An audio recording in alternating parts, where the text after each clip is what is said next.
Hi, this is Long. Welcome to our video series on search patterns for the most common studies in radiology. Please note that this is an introduction to study interpretation. An enormous amount of detail is omitted for brevity. Continue dedicated reading, seeing as many cases as possible, and keep getting feedback from subspecialists during the course of your training. All right, today we're going to talk about a basic approach to the knee radiograph.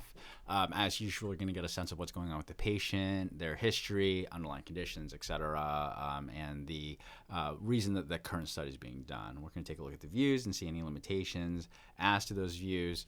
And then, on each view, as usual, we're going to look at every single cortex. We're going to look at all the osseous structures in a systematic fashion. We're going to look for subtle abnormalities of alignment of the femorotibial articulation. We're going to take a look at abnormalities of the patella, and then we're going to take a look for degenerative changes, deformity, other osseous lesions, and then we'll take a look at the soft tissues. Okay, so here we have 4-view radiograph of the knee, including frontal, 2 oblique views, or with these are internal and external rotated views, and then a lateral view. Okay, so one of the first things we want to get a sense of is, is the lateral well positioned? Are the femoral condyles kind of superimposed on that lateral? That's going to impact our ability to look for a joint effusion, look for any sort of abnormality. Going through each of these, we're going to trace each cortex and remembering also the patella very carefully on each view, looking for step off, irregularity, and being particularly careful at the femoral at the femoral condyles and the tibial plateaus. So tibial plateau fractures are one of the most commonly missed fractures in medical imaging. So you want to be extremely careful to look for subtle lucency, subtle impaction injury in those areas. On the lateral view, you're going to look for subtle impaction injuries of the femoral condyles.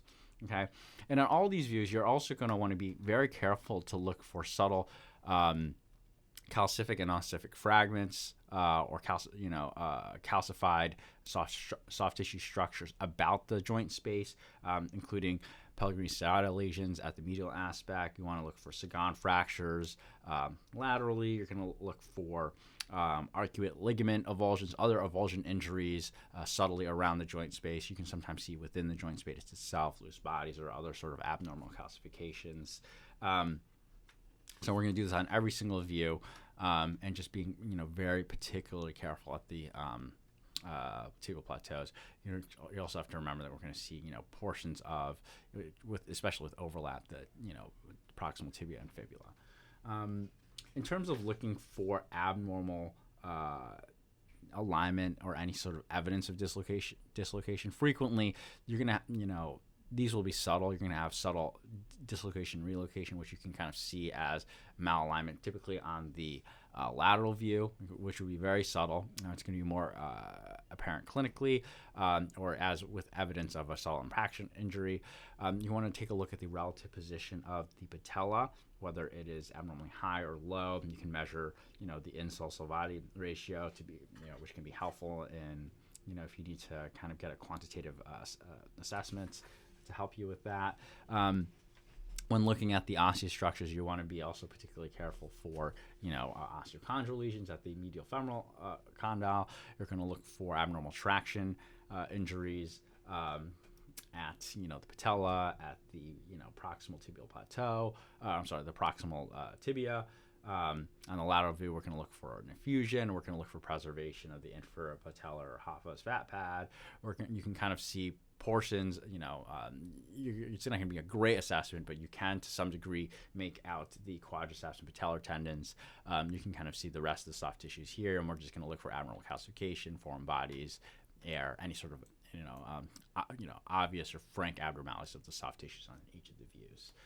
So when you're looking at degenerative changes at the knee, you're going to look for preservation of the joint spaces between the femur and the tibia.